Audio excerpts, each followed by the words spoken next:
Човечки фактор дефинитивно бил главната причина за пожарот кој го пеплоса Велешкиот регион, велат од Национални шуми. Директорот Зоран Ѓорѓиев жали за предизвиканата трагедија во која изгореа над 400 хектари борова шума и 200 хектари сува трева. Токму затоа најави санирање на штетата и пошумување на опожарените подрачја во Велешко, и тоа веднаш штом ќе се создадат услови за подготвување на почвата за пошумување, а во меѓувреме рече ќе се врши чистење на изгорената дрвна маса.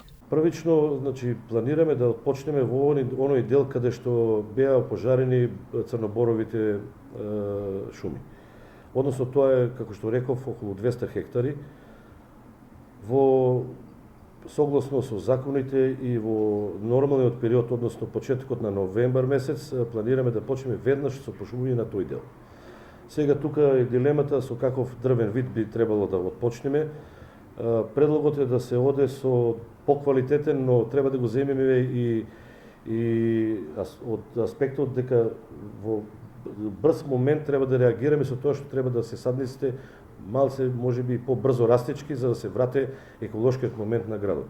Во меѓувреме основното јавно обвинителство Велес донесе наредба за спроведување истражна постапка и тоа против 4 работници ангажирани да работат во шумата. Вела дека по скратена постапка кривично ќе се гони и фирмата која ги ангажирала осомничените работници. Инаку јули беше месец каде имаше повеќе шумски пожари низ земјава. Освен во Скопје имаше поголеми пожари во Охрид, Крива Паланка, Кичево и други населени места, каде според директорот главно поради невнимание при палење на стрништа да се предизвикуваа пожари. Во согласно со Законот за шуми, предвидуваме да почнеме веднаш, односно по добивање согласност од Инспекторатот за шумарство, планираме да почнеме веднаш со санирање на таа површина. Јавното предпријатие Национални шуми според годишната програма за 2019 предвидува да засади околу 2 милиона садници да пошуми на 900 хектари, за да се ублажи ударот кој го погоди Велешкиот регион каде изгореа 2 викендици, фарма, штала и вулканизерски сервис. И сега по направената штета, единственото природно богатство на Велешани веќе го нема.